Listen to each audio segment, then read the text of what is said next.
Rhythm चनाना नाम की एक लड़की ने दिल्ली मेट्रो में बिकिनी पहनकर क्या ट्रेवल किया, हर ओर हाहाकार मच गया। सोशल मीडिया दो धड़ों में बंट चुका है। एक धड़े का कहना है कि पहनावा एक निजी विषय है, हर कोई अपने हिसाब से अपने मन के हिसाब से कपड़े पहन सकता है। तो जो दूसरा धड़ा है वो साफ तौर पर इसके विरोध में खड़ा हुआ है। आइए समझने की कोशिश करते हैं आखिर नियम और कानून क्या कहते हैं अश्लीलता के लिए। अश्लीलता और असभ्यता के बीच में क्या अंतर है, अभिव्यक्ति की आजादी क्या कहती है, दिल्ली मेट्रो के क्या नियम है, सब कुछ आपको समझाने की कोशिश करते हैं।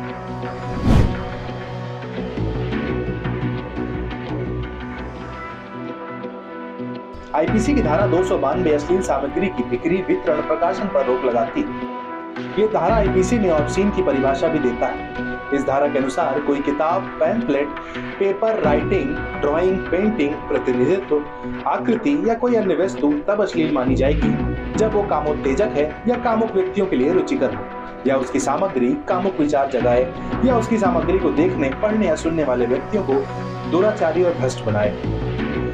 अब आते हैं मेट्रो वाले।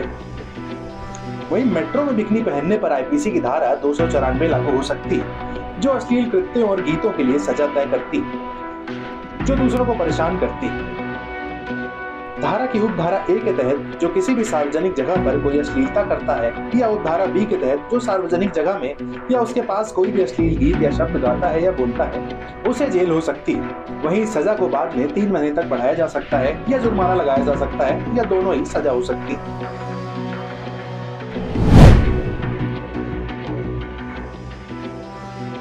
इसके अलावा कुछ दूसरे कानून भी हैं जो अश्लीलता और फूहड़ता की बात करते हैं। The incident representation of women prohibition act 1986 के मुताबिक किसी भी व्यक्ति को ऐसी कोई सामग्री प्रकाशित करने, प्रदर्शित करने या ऐसे करने में मदद करने या हिस्सा लेने या फिर कोई विज्ञापन इस्तेमाल करने की इजाजत नहीं है जिसमें किसी महिला की आकृति का रूप या शरीर के किसी हिस्से का इस प्रकार चित्रण किया गया हो जो अशोभनीय, अपमानजनक हो या सार्वजनिक नैतिकता को भ्रष्ट या नुकसान करने वाला।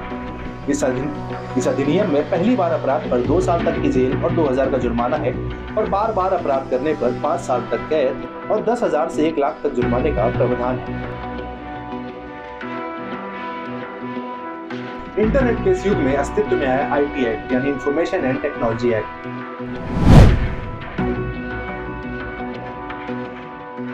इस एक्ट की धारा 67A ऑनलाइन अश्लीलता से जुड़ी। ये धारा इलेक्ट्रॉनिक रूप से किसी अश्लील सामग्री का प्रकाशन या प्रसारण करने पर सजा तय करती है। पहली बार इस अधिनियम के तहत दोष साबित होने पर 5 साल तक की सजा हो सकती है और 10 लाख तक का जुर्माना लग सकता है। वहीं दूसरी बार उससे ज्यादा बार दोष पाए जाने पर 7 साल तक कारावास की सजा हो सकती है और जुर्माना भी 10 लाख रुपए तक का बढ़ाया जा सकता है।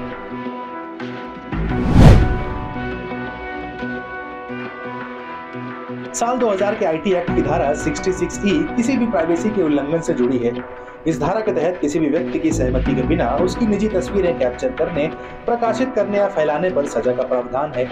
इसके अलावा आईटी एक्ट की धारा 67 इलेक्ट्रॉनिक रूप में अश्लील सामग्री के प्रकाशन पर या उसे फैलाने पर रोक लगाती है, और ऐसी कोई भी सामग्री जो कामुक है या लोगों को भ्रष्ट बनाती है तो उसे फैलाने या पब्लिश करने पर लिखित प्रावधान के तहत दोषी को 3 साल तक की कैद या जुर्माने की सजा हो सकती है। अब चूंकि लड़की ने दिल्ली मेट्रो में ट्रेवल किया था, तो दिल्ली मेट्रो के क्या कानून है ये भी जानना जरूरी है। दिल्ली मेट्रो अधिनियम की धारा 59 के तहत मेट्रो में अभद्रता या अश्लीलता के लिए ट्रेन से उतारने और 500 रुपए के जुर्माने की सजा का प्रावधान है। वहीं धारा 59 के मुताबिक किसी भी मेट्रो या मेट्रो रेलवे के किसी भी हिस्से में कोई भी व्यक्ति यदि नशे की स्थिति में है या कोई उपद्रव या अभद्रता करता है या अपमानजनक या अश्लील भाषा का इस्तेमाल करता है या जानबूझकर किसी और किसी तरह से दूसरे यात्री के लिए सुविधा पैदा करता है तो उसे जुर्माना देना होगा। ये जुर्माना 500 रुपए का है। इसके अलावा उसका टिकट जब्त करके उसे मेट्रो से हटाया भी जा सकता है।